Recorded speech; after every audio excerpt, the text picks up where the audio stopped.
10 amazing ways to boost human growth hormone, also known as HGH. So we're going to talk about what human growth hormone does. Why is it something that you want more of? And we're going to talk about natural ways to maximize your own production of it, but we're also going to talk about what can go wrong if you add it from the outside, because that's becoming a very popular trend.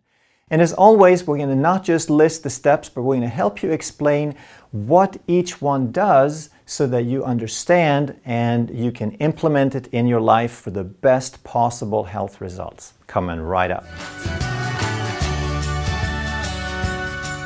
Hey, I'm Dr. Ekberg. I'm a holistic doctor and a former Olympic decathlete. And if you want to truly master health by understanding how the body really works, make sure you subscribe and hit that notification bell so that you don't miss anything. Human growth hormone is exactly what it sounds like. It's a hormone that promotes growth. So when we take little babies and turn them into adults, they're a whole lot bigger because they have had growth hormone during that time. So while you're growing, that's when your body makes the most growth hormone that you will ever have. And then as you have reached your full height, then from that point on, your growth hormone tends to decline. It goes down with age. But it doesn't have to go down as fast as it does in most people. So while you're growing, you want a lot of it. And your long bones, your legs and your arms, they have growth zones. They have growth plates that respond to the growth hormone. So while the growth plates are open, you get taller. After the growth plates close, typically around 16 to 20 years old, then you don't get any taller. And if you get a lot of growth hormone, like if you inject it, then other bones start growing. They grow very slightly, but what you will see is your feet and your hands keep growing, your jaw and your forehead and your eyebrows and your nose keep growing. So people that have either a lot of natural growth hormone, that's those facial features that you'll see, or if they inject it, then you can see even in some female bodybuilders where they start getting those facial features. So why is growth hormone so attractive? Well, the main thing it does besides growth is it mobilizes energy. When we don't eat, your body makes growth hormone to pull from your energy stores. So it improves metabolism and it increases lipolysis. It promotes the breaking down of fat for energy. So in that sense, it's the opposite of insulin. Insulin stores fat, growth hormone retrieves it to use for energy. Another thing that people like is that it promotes muscle growth. It is muscle sparing. That is why when we're fasting and growth hormone goes up, that we don't burn muscle at the same rate that we burn fat. The growth hormone tells the body, burn the fat first, spare the muscle. And while you're not eating anything, your body also uses the growth hormone to repair things, to maintain the tissues. So it's muscle growing and muscle sparing. Growth hormone has also been shown to improve mood and focus and energy and memory and concentration. And it all fits if you think about it, because your brain depends on maintenance and all those pathways that when you have more growth hormone maintains the synapses as well. There are two hormones in particular called BDNF and human growth hormone that together they not only build muscles, but they even build brain tissue. They build new brain cells in some cases, but primarily they build new brain connections. They put new synapses and new networks together, which can only happen in the presence of growth hormone. Growth hormone has also been shown to increase libido, and obviously the lack of growth hormone is a lack of libido. It's even been called the fountain of youth. It has very profound benefits for anti-aging. You age slower. The body is better maintained and repaired with growth hormone. But a lot of the press, a lot of the attention has come obviously from pro athletes because it's a performance enhancing drug when you inject it, so that's illegal, but a lot of athletes use it because it helps them perform better. A lot of actors and a lot of celebrities are promoting it because obviously they have a lot of resources and they want to stay looking their best as long as possible. And of course they get on all the TV shows because as soon as you have a little bit of celebrity, then you're an instant expert on that topic. So they get quoted a lot. But the problem is that injecting it is not a great idea.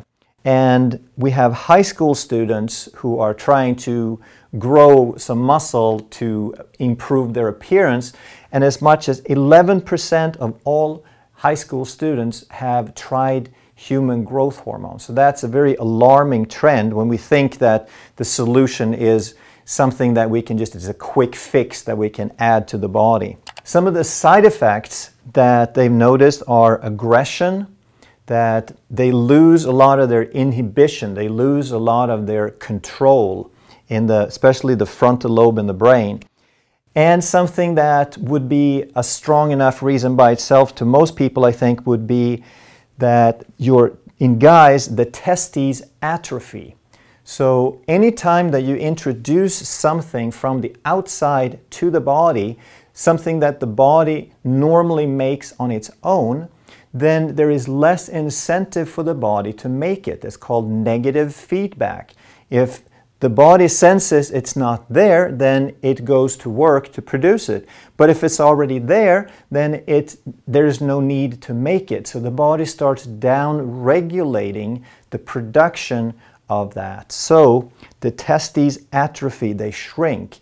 So now you have lessened fertility. So guys who use this a lot, especially at an early age, they will have a harder time conceiving a child later on in life. And the other concern with growth hormone is that it makes everything grow. It promotes the growth of everything, including things you don't want in your body. And the number one thing you don't want in your body is cancer. So there has been some suggestive research that it does promote cancer growth. Now, what we want to understand, though, is when we're talking about how good human growth hormone is, that is when the body is making it itself.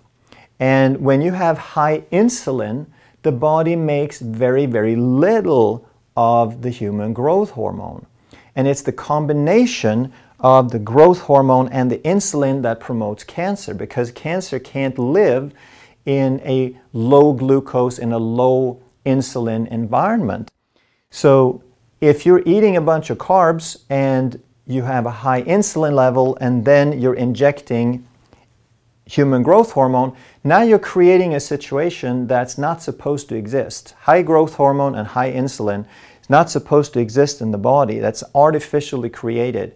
Whenever the body makes more on its own, it's also going to have insulin low at the same time. So that's a very safe combination when your body makes it on its own. So now that we know what it does and why we want it, let's jump into the top 12 suggested ways. And some of these I'm going to recommend, and some I'm going to tell you why I don't think it's such a great idea necessarily. Number one way is fasting. Intermittent fasting, longer fasting. The longer you fast, the more growth hormone you make.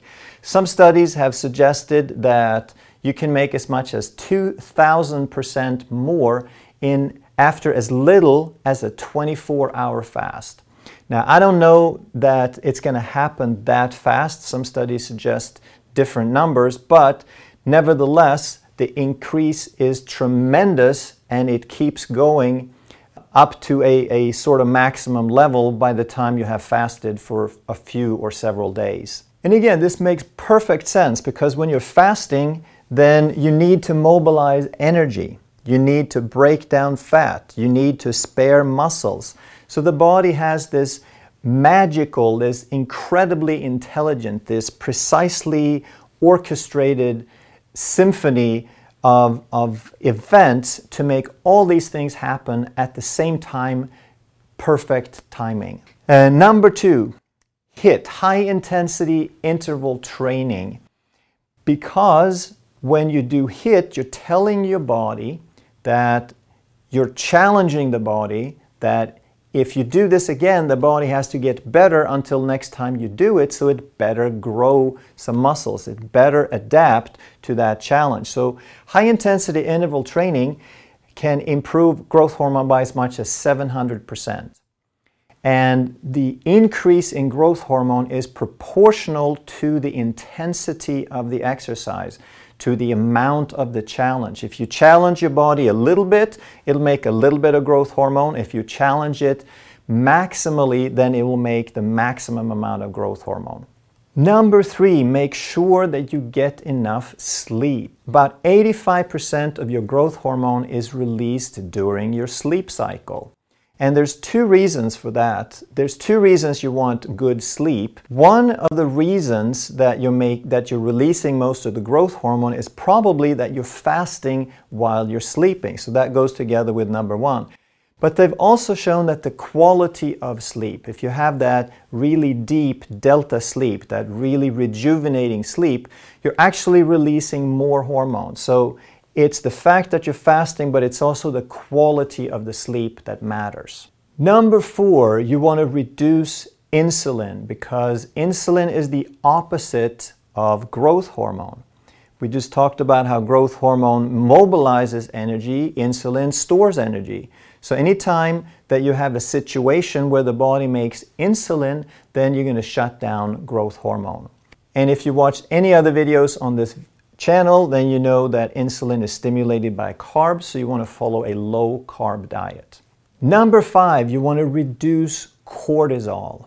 Cortisol is a stress hormone. Whenever you're stressed, your body is looking for more resources, but it's looking for quicker resources than growth hormone, so it makes cortisol. And cortisol raises blood sugar. The blood sugar increases insulin, so now you're shutting down growth hormone a little bit.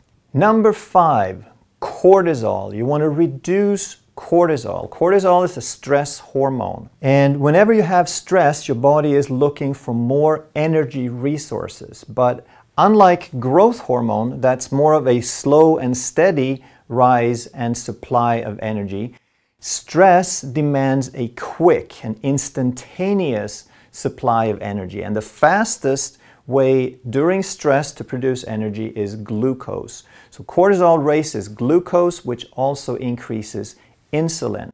So even though cortisol and growth hormone both work to increase energy production, they actually work sort of opposite, because like I said, the human growth hormone is a long-term energy mobilizer, and the cortisol is an instantaneous. And because it's instantaneous and raises blood sugar and insulin, it actually turns off growth hormone.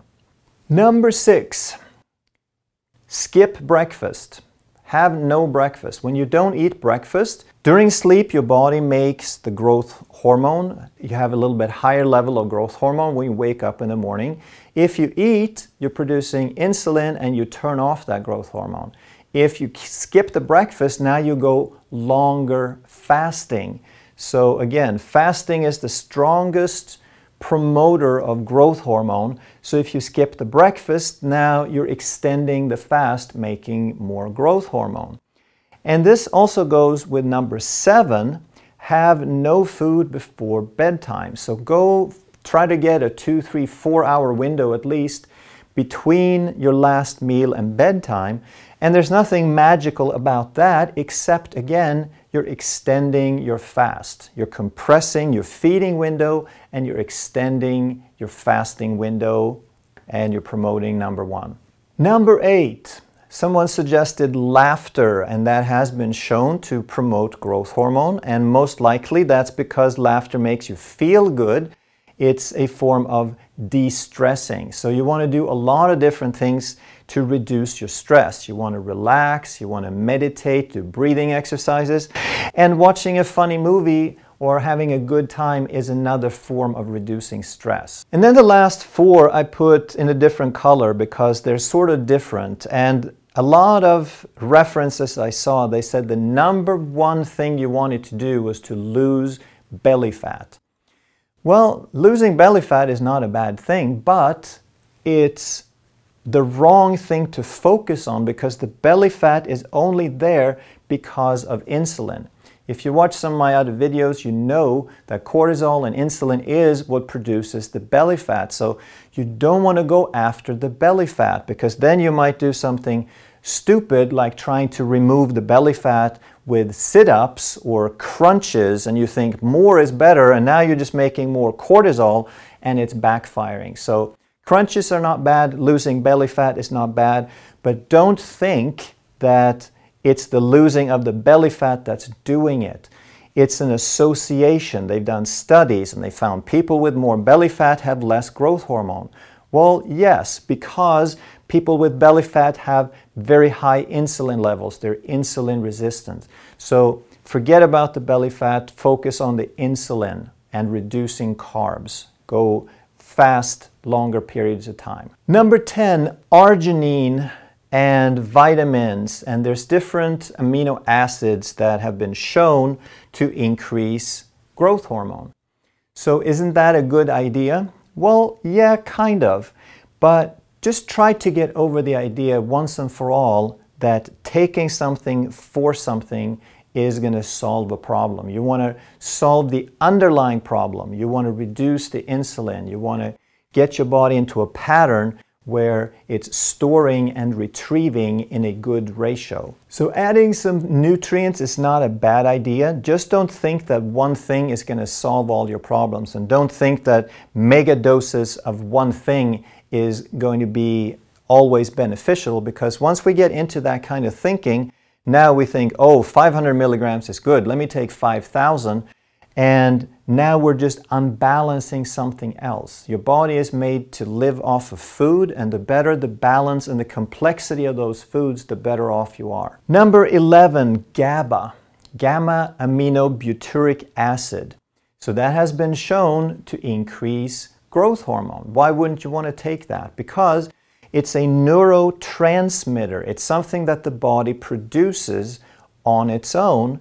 And they've done some research and they found that yes, indeed, it increased the growth hormone secretion, but the benefits were short-lived. Why? Because anytime you add something to the body that the body is supposed to make and to balance on its own, you're reducing the body's own production. It's down-regulating it because you're adding it, the body doesn't need to make it. Okay?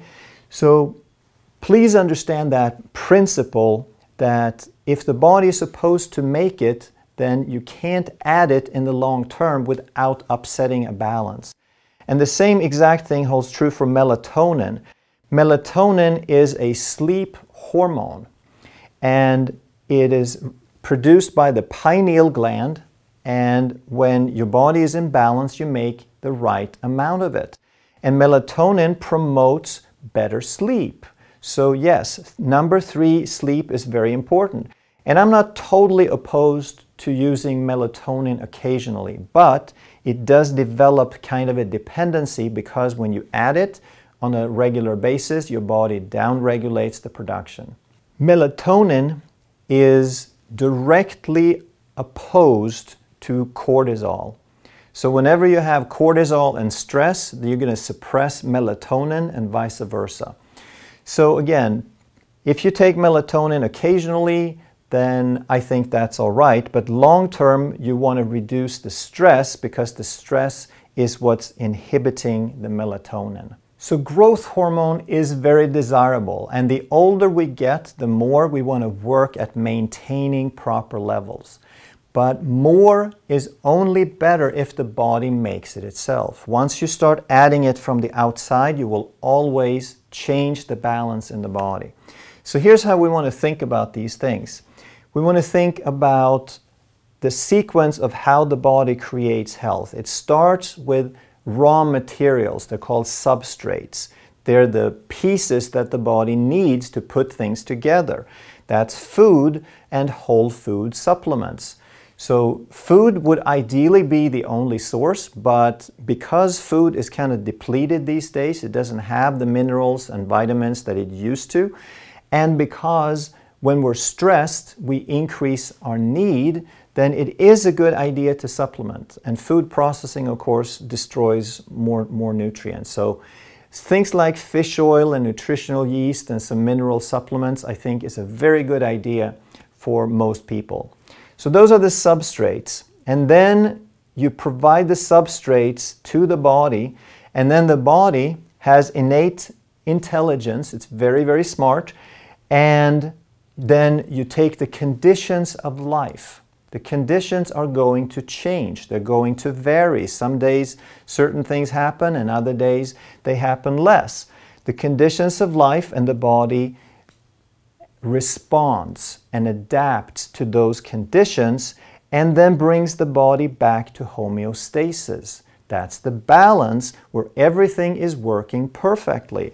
So when all of this is working, now the body produces the optimal hormones, the optimal pH, the optimal stomach acid, the optimal muscle tone for that condition. The optimal blood pressure depending on what you're doing at the time. So yes, we want more growth hormone, but let the body make it and just do the natural things that induce, that stimulate the body to adapt and create those responses in the body. The body will always produce the optimal amount of something at the right time, in the right amount, and it will provide it for the right duration. That's how the body orchestrates everything and always returns to homeostasis. So very often we put a lot of words to it. It looks complicated, but when you think about it, when everything that we're trying to talk about on this channel brings it back to the simple and the natural. So fasting is the most natural thing there is because your ancestors didn't have food all the time, so they fasted. Except it was called starving when they didn't have the option of eating until they found something. But for them it was starving, for you it's fasting. It's the same thing metabolically. HIIT was called having fun, running around, or not so fun, being chased by something trying to eat you. That was their HIIT. They got their sleep on a regular basis because the sun went down. They didn't have much carbs, so they didn't get their insulin out of balance. They didn't develop insulin resistance. They had some stress, but it was short term. It wasn't a chronic stress that never went away. They ran away from the animal and then they could sit down and have a good time. They didn't have breakfast until they went out and found something. And they probably didn't eat right before bedtime because they probably only ate once or twice a day. So this isn't super complicated. It's things that humans have done, and we just need to understand how the world has changed so that we can fit into it and let our physiology be as close as possible to what our ancestors had, to what our body is designed for. If you want to learn more, we have lots of videos on all these related topics. And if you enjoyed this video, then I'm sure you're going to love that one. Thank you so much for watching, and I'll see you next time. Go make some growth hormone.